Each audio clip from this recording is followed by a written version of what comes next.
Dreams. You know, the place where your punches are only half as effective, all your teeth fall out, you can only run away from bad guys in slow motion, and the source of the biggest fights in my relationship. Who is she?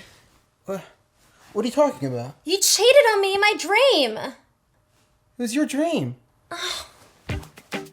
Out of all the things that can be said about dreams, one of the wildest claims that's ever been made is that you can control them. And I should know. I've done it. All right, I get it. I know what you're thinking. Matt has officially lost his goddamn mind, but really, I think there is something to this. Just stick with me for a second. So this whole dream experiment got started when I received a message from someone asking me to look into lucid dreaming. And the very next thought that I had was, I'm pretty sure I've done that before. Lucid dreaming is what happens when the dreamer becomes aware that they're dreaming. That awareness is all it takes to become lucid. It's a pretty trippy phenomenon that's been documented since ancient Greek times, but it's also been formally researched since the 1960s. And that research has proven that people can have some level of awareness while sleeping. Dream researchers were able to determine this by agreeing upon prearranged eye movements with dream subjects, and then measuring eye movement while these subjects were fast asleep. Most people get interested in lucid dreaming to fulfill their fantasies, but some say that it's a gateway into your subconscious. So, the further that I went down this rabbit hole, the more research that I did, the more I realized that I really should be speaking with an expert. So, Jared, when did you first start getting interested in dreams? So I've been thinking about dreams ever since I was a kid. Do you want to do this interview somewhere else? Okay. That guy's Jared, the co-author of A Field Guide to Lucid Dreaming. Usually when we're dreaming, we're very much on autopilot. We just sort of accept it. We're just, it's a roller coaster at times, but we are locked in on that track. And a lucid dream, you could still be locked in on the track, but you're like, oh, I'm enjoying this, or maybe, if it's a nightmare, I'm, not enjoying this, but you are aware that you are not in the waking world, but in the dream state. So it starts with that awareness, and then from there, though, we could also start to begin to figure out ways to control our dreams, right? Yeah, so the awareness is kind of like the base camp. And if someone just becomes aware, they can be, fully engaged and just ride along with the dream, or they can actually decide to interact with the dream, talk with dream characters, kind of direct the dream, or just change it completely. This is silly. It seems really weird, right? Okay, so just as I was about to get started with this whole thing, I decided that I wanted to set the stakes really high. I didn't want to just become aware that I was dreaming in my dreams. I didn't want to just control my dreams. I wanted to manifest something in the real world and bring it into my dream. So this is silly. It came spontaneously, but I was like, I want to smash a cake.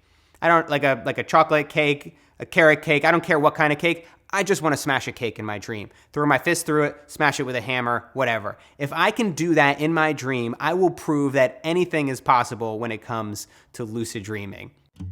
And so, equipped with advice from my new BFF, I got started. The first tactic he suggested I use, set an intention to remember my dreams. Same way if you're always forgetting to take out the trash, on trash day. But you say to yourself, all right, every day I'm just gonna say, don't forget to take out the trash. Don't forget to take out the trash. And most likely, when trash day comes, if you've been saying that over and over and over, you're not gonna forget. I spent my days and nights repeating the phrase, I'm going to remember my dreams. I'm going to remember my dreams. I wrote it down in my journal over and over and over again. So, another night without a lucid dream. One night, Nat and I started dancing around the kitchen like a couple lunatics, chanting it out loud. Gonna remember my dreams, 2, 3, 4. And then I began to make progress. I woke up remembering my dreams for the first time. I quickly pulled up my journal and wrote down everything I could recall. I would probably say a month ago, I didn't remember any dreams. I feel like I haven't remembered my dreams for years. It's very easy for the details of your dreams to slip away. By keeping a dream journal close to your bed and writing them down immediately upon waking up, you're starting to tell your brain that dreams are important and that you want to remember them. Another thing Jared says you can do is give yourself a reality check. Just like the spinning top in Inception, if you continue to check in with yourself throughout the day, asking the question, am I in a dream? And combine that with a physical action like poking your finger into your hand, it can help you to ask that same question while you're dreaming. You just try to see if your finger goes through your palm. And it's not, so I'm gonna go with the assumption that we are not in a dream right now. This is freaking me out, man. I'm sorry, dude. I should not have taken edibles before this interview. So I went throughout my day checking to see if I was dreaming. I wasn't. Each night for the next 2 nights, I remembered more and more of my dreams. Their contents weren't that interesting, but I was excited to be making progress. And then, finally, I did it. I remember tossing and turning in bed a bit in the early morning, probably just before sunrise. When I sunk into my next REM stage, I woke up in my dream. It was only just for a moment, but I was aware that I was dreaming while I was dreaming.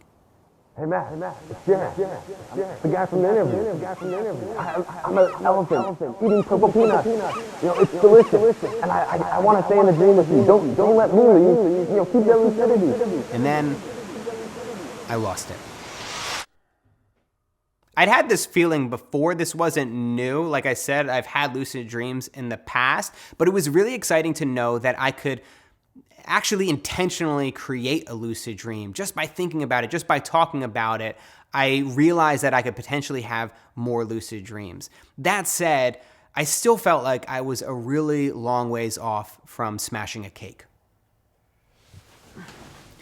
Hey guys, by the way, this video is brought to you by Squarespace because dreams are cool, but bringing your dreams to life is even cooler. Can you not right now? Sorry about that. Back when I was in high school, I had this dream to become a professional filmmaker and run my own business. But back then, it was crazy difficult to bring your ideas to life. Now, not so much. With Squarespace, if you have an idea, you can use their beautiful and professional templates to launch your website the same day you sign up. Use their tools for blogging, get powerful analytics, connect your social media accounts, and much more. Or keep things crazy simple like I do and set up a website with an email sign-up form. Go to squarespace.com for a free trial.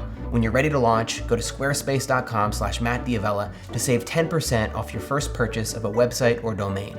Okay, I'm gonna go back to bed now.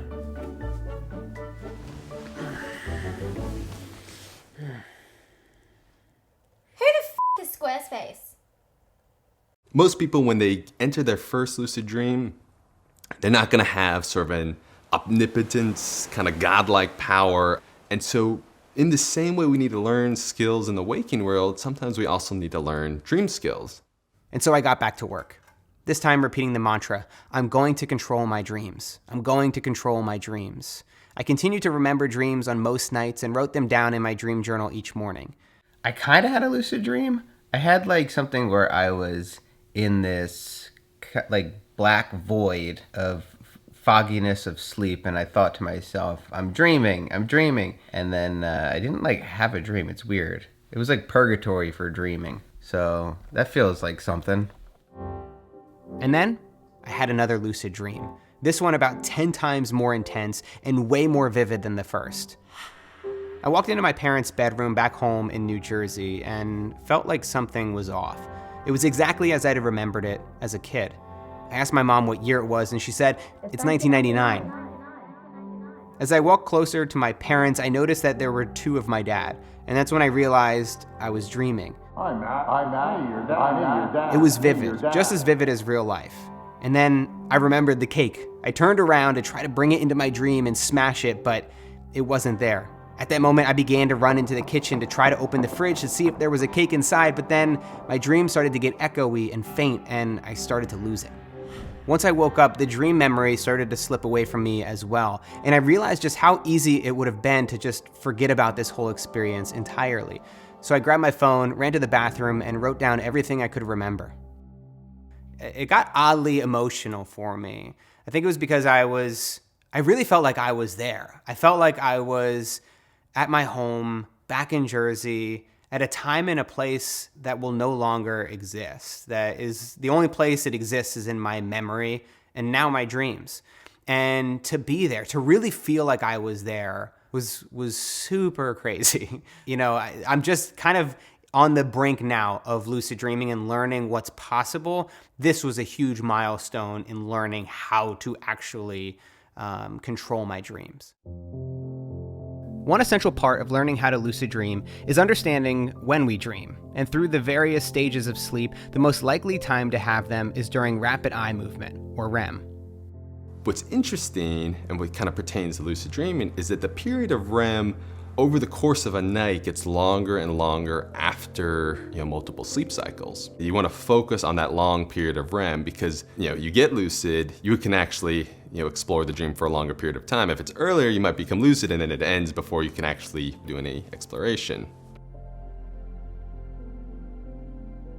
So to better help me track my sleep, I'm gonna be using one of these Aura rings. It's actually got sensors on the inside that tracks your sleep. My hope is that by tracking my sleep, I'll get a better idea of how much time I'm spending in REM. The time in REM, it varies from 15 minutes to an hour and a half. So if I can improve my sleep throughout the night, and if I can get enough restfulness throughout the night, hopefully I'll be able to have more lucid dreams.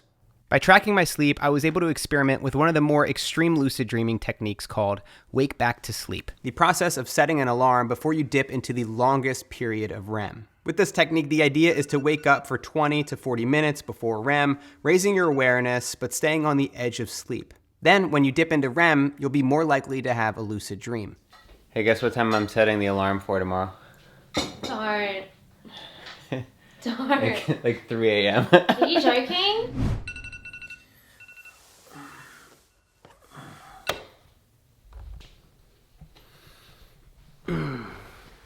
I'm gonna head back to bed now, try to get a dream going, but this was a dumb idea.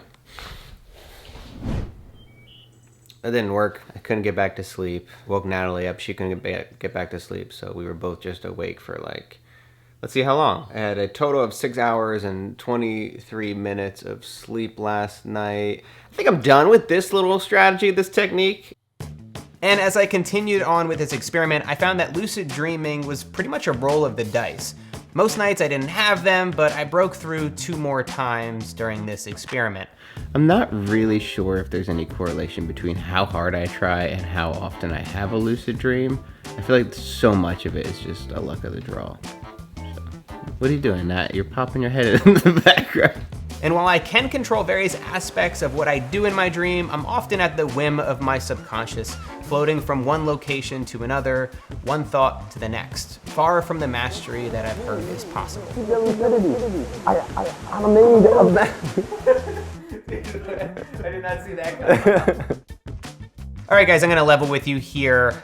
I was not able to manifest a cake and smash it in my dream. I know. I think maybe it was a bit ambitious to assume that I could master that level of lucid dreaming in only 3 weeks, but it is what it is. At this point, I have other experiments and other videos and other things that I want to work on, so I've got to kind of tie this one up. So unfortunately, I would say that this is kind of the end of chapter 1. I do want to continue to try to do it, so who knows? Maybe I will be able to do it in the coming weeks. Maybe tonight's my night. I don't know. I just can't wait around for it to happen. But then I started to think, I wasn't able to make it happen in a lucid dream, but then there are other ways to make your dreams become a reality. So, that did not at all work out like I thought it was going to. I, in my head, thought, hey, I'm gonna smash this cake. My hand's gonna go right through it. I hit it once, and it hurt. It's fine. It's fine. Thanks for watching, guys. Really appreciate you sticking around to watch me eat this cake. If you yourself have had a lucid dream before, let me know. This is a dense cake. Should've got the carrot cake.